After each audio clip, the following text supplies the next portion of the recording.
Good morning, all. This is mathematics class of grade 8, and this is my lecture number 4 of chapter number 5, data handling. Basically, in this lecture number 4, I will be discussing all the topics which I have covered in this chapter number 5, data handling. So this is summary lecture of chapter number 5, data handling.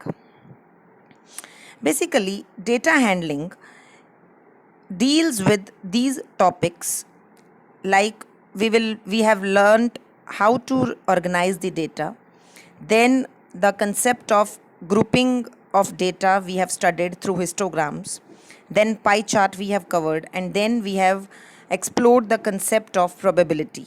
So basically this chapter number 5, data handling, deals with the revision and strengthening of the concepts of frequency distribution table, drawing bar graphs for ungrouped data, and drawing bar graphs for grouped data, that is called histogram, and then drawing simple pie charts with reasonable data, and then it also deals with the concept of probability.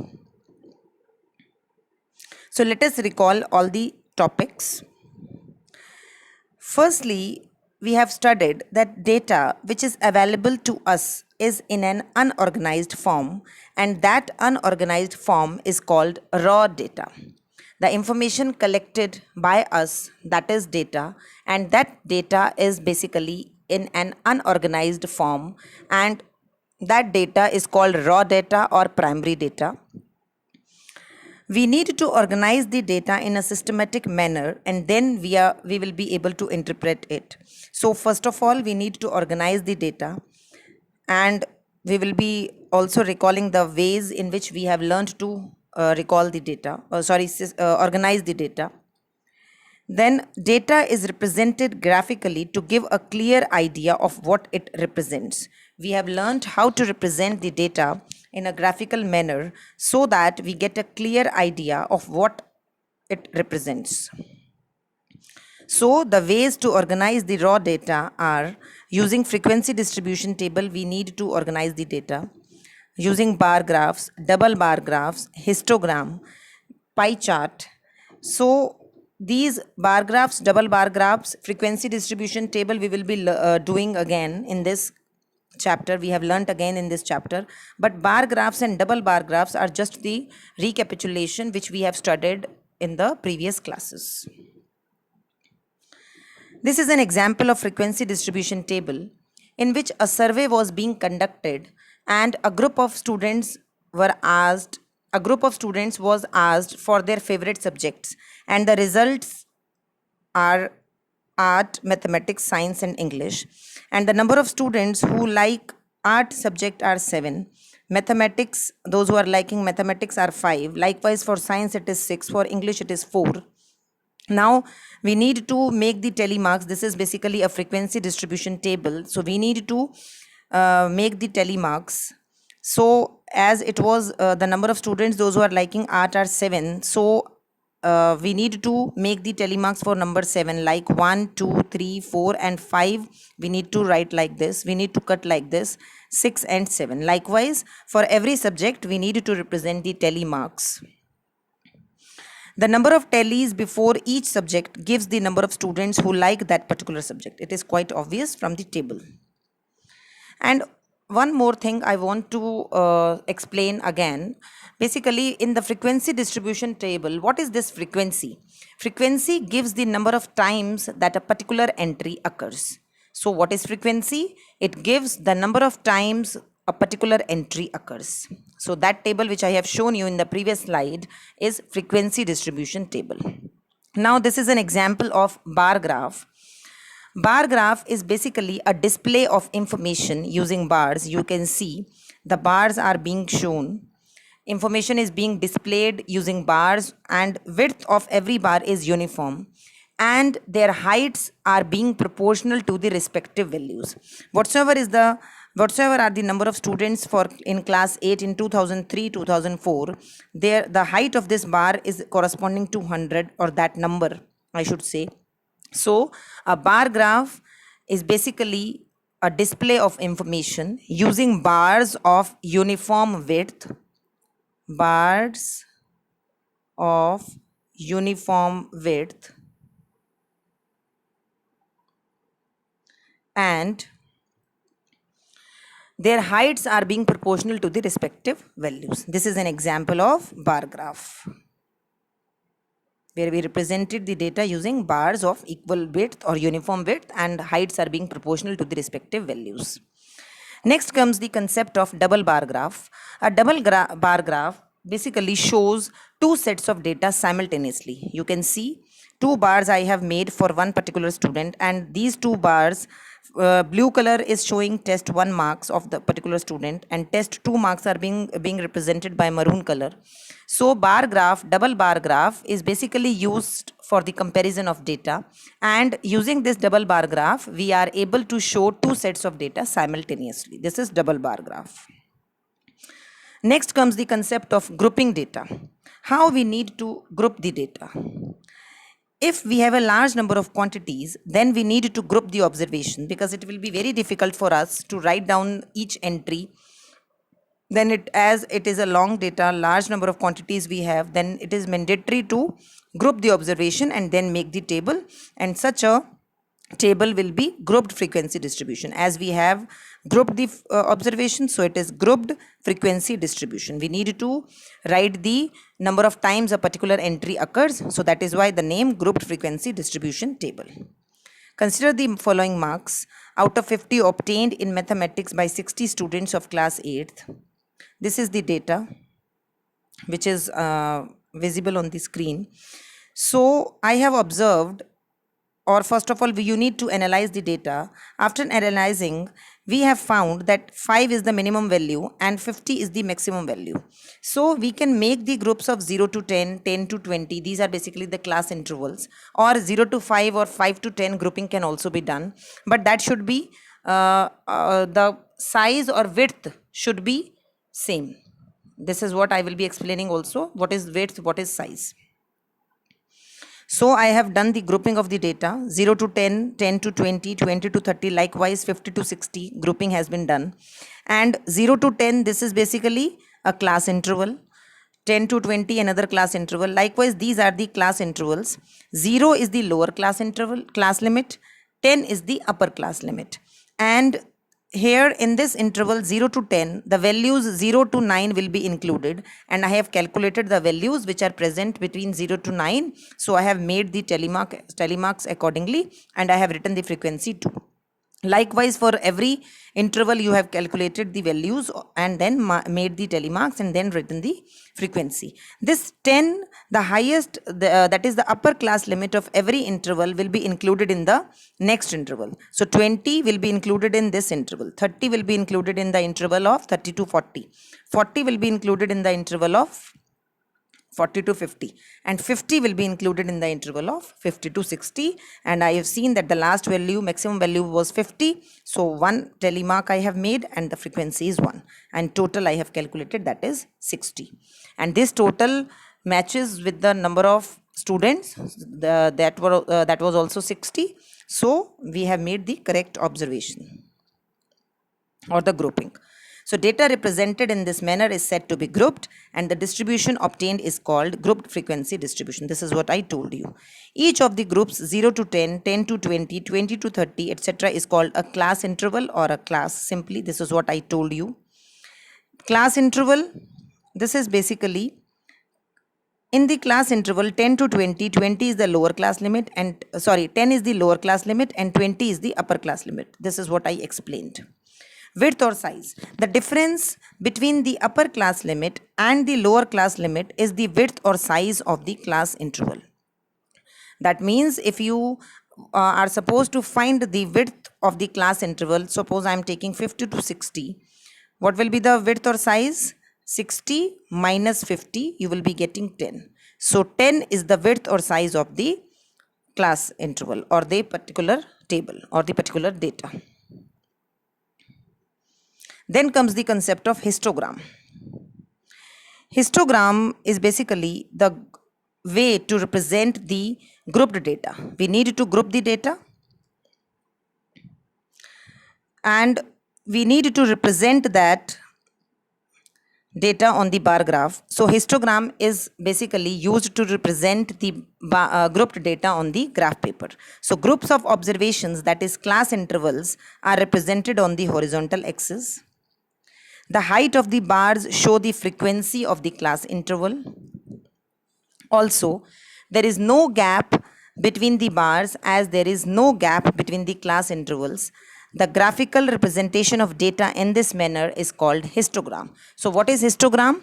Histogram is basically the graphical representation of the grouped data, and in this the height of the bars show the frequency of the class interval, and as there is no gap between the bars, so there is why there is no gap between the bars? Because there is no gap between the class intervals. We have not taken any gap between the class intervals. The class intervals were continuous, like 0 to 10, 10 to 20, 20 to 30. Likewise, we have taken.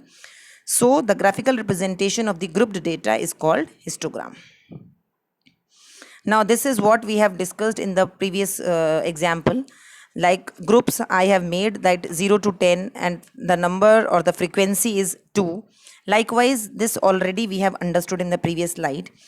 Here tally marks are not required in histogram. We are supposed to directly show the frequency. Now along x-axis we need to take the groups, and along y-axis we need to represent the frequency, as the height of the bars show the frequency of the class interval in the histogram.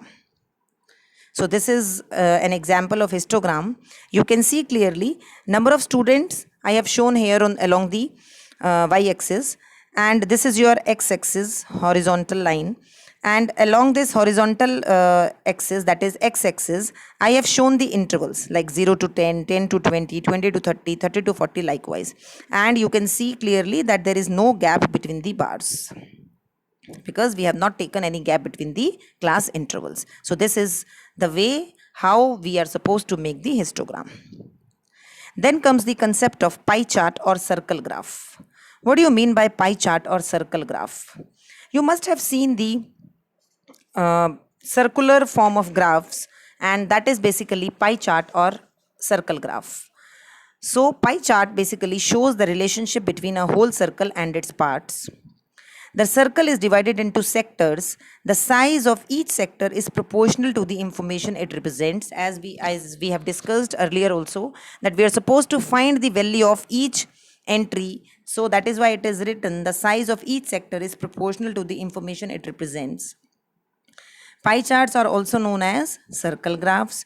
The total angle at the center of a circle is 360 degree. So the central angle of the sectors will be a fraction of 360 degree. And this is the formula how we are supposed to find the angle of sector, that is value of item over sum of values of all the items into 360 degree. So the very first thing to make a pie chart is to find the angle of sector for the different entries given to us in the question.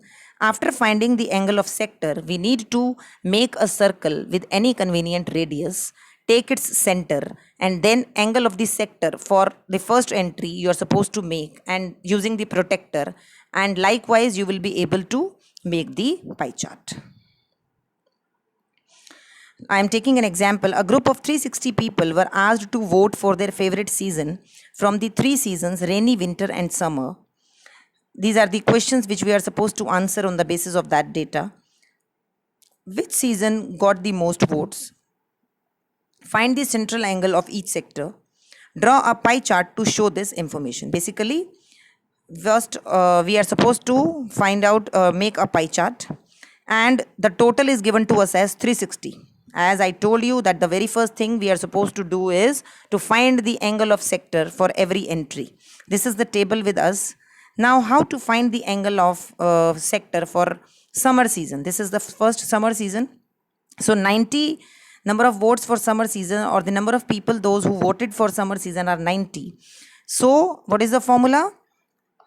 Value of the item, that is 90, divided by sum of all the values. As I told you, 360 people were being surveyed. So 360 is the sum total into 360 degree. So what you will be getting? 90 degree as the answer. You will be getting 90 degree as the answer. So it is not mandatory that you will be getting the same answer. Like here in this case, for rainy season also you will be getting 120-degree answer. For winter season also you will be getting 150-degree answer. It may vary according to the data given to you. Now, by observing the given data, winter season got the most votes. This is what we have seen. Winter season, the highest number of people voted for winter season, that were 150. So the answer of first part is winter season. Now, angle of sector formula, as I told you, the value of item over sum of values of all items into 360-degree.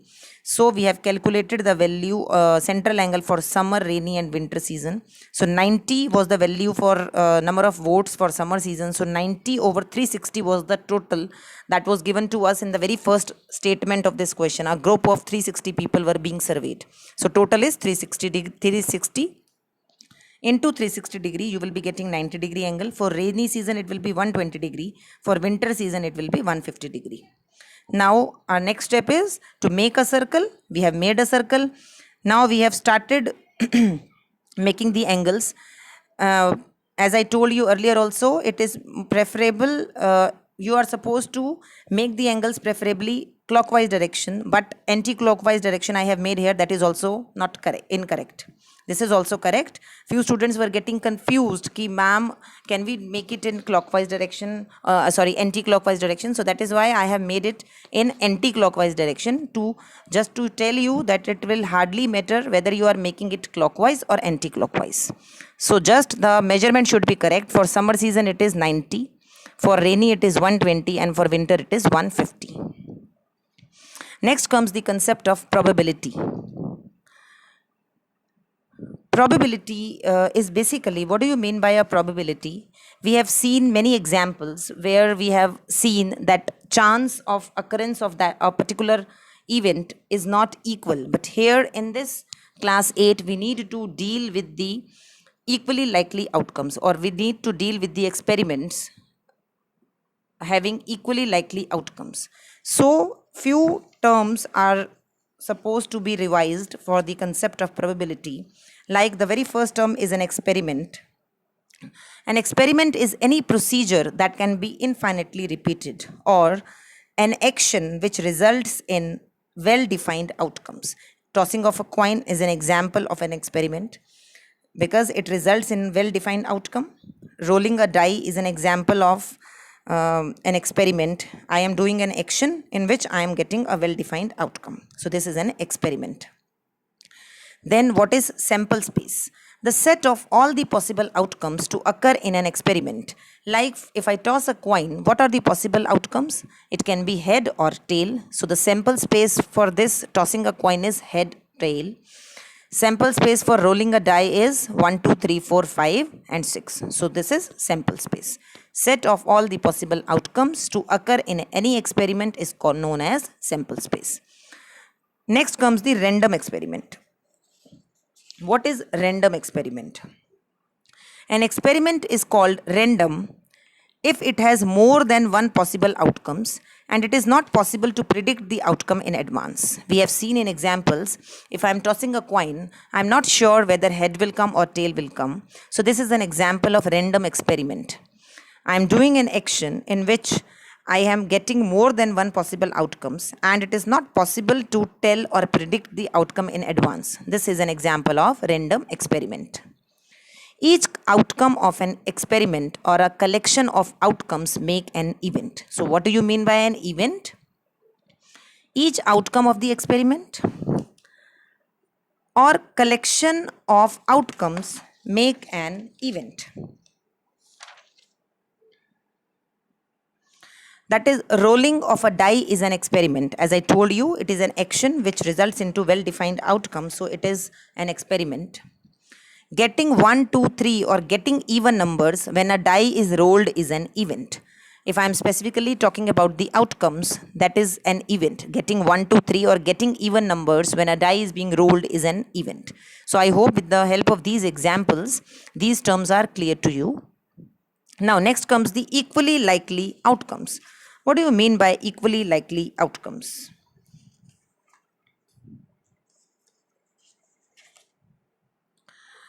These are those outcomes which have the same chance of occurring. As I told you, if I toss a coin, there are equal chances of head or tail. So this is equally likely outcomes. These are the outcomes which have the same chance of occurring. Tossing a coin, the probability of getting a head and probability of getting a tail is equal. This is what I told you. Chances of occurrence of both the outcomes is equal. So that is equally likely outcomes. Next comes the favorable outcome.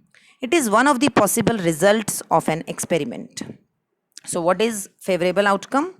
The outcomes which ensure the occurrence of an event, or it is one of the possible result of an experiment. For example, if I am tossing two coins together, then what will be the chance of getting, or what will be the probability of getting exactly one head? That is my favorable outcome, because I want only that outcome in which head appears. So in an experiment of tossing a coin, getting a tail, this is my favorable outcome. So favorable outcome is one of the possible result or results of an experiment. Now, probability of occurrence of any event is given by this formula. Number of favorable outcomes, this is the formula which you are supposed to use in the questions. Number of favorable outcomes over total number of outcomes of the experiment. First of all, I need to find the favorable outcomes, and then I need to find the total number of outcomes and probability. Then I will be able to get the probability, that is number of favorable outcomes over total number of outcomes of the experiment when the outcomes are equally likely. Now, next, a short note on the pack of 52 cards. All of you must have seen these cards. So, I will be explaining a little bit about those 52 cards. Let us see. In a pack or deck of 52 playing cards, they are divided into 4 suits of 13 cards each. So, 52 cards are basically divided into 4 suits of 13 cards each, that is spades, hearts, diamonds and clubs. This I think most of the students must be knowing. Cards of spades and clubs are black cards, and hearts and diamonds are of red color. So, spades and clubs, these are black in color, and they are 26 black. There are 26 black cards. Hearts and diamonds, they are red in color, and there are 26 red cards. So total I am having 52. 26 plus 26, 26 red cards, 26 black cards, hearts and diamonds red cards, spades and clubs black cards. So the cards in each suit are ace, A, king, K, queen, Q, jack, J, and these numbered cards 10, 9, 8, 7, 6, 5, 4, 3 and 2. Basically, king, queen and jack, they are called face or picture or court cards. You must have seen the face made on these cards, king, queen and jack. They are called face card or picture card or court cards. And these cards are called numbered cards. So kings, queens and jacks are face or picture or court cards. This is what I explained. The cards bearing numbers 10, 9, 8, 7 likewise and 2 are called numbered cards. This is what I told you already. Thus, a pack of playing cards has 4 aces, 12 face cards and 36 numbered cards. As I told you, kings, queens and jacks are called face cards. So how many face cards will you be having? 6 in red color. 6, it will be red colored cards. 6 plus 6 black colored cards. 6 black face cards. 6 red face cards. So total will be 12 face cards. And 36 numbered cards and 4 aces. One A card will be present in all the suits. So 4 aces will be there and 12 face cards will be there and 36 numbered cards will be there. So the aces together with face cards, if I am joining or if I am taking aces along with the face cards, that is aces, kings, queens and jacks, they are called cards of honor. If I am including ace along with kings, queens and jack, then it will be they are called cards of honor.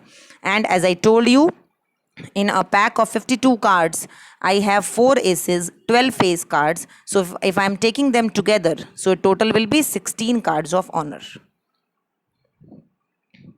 Now let us talk about the homework.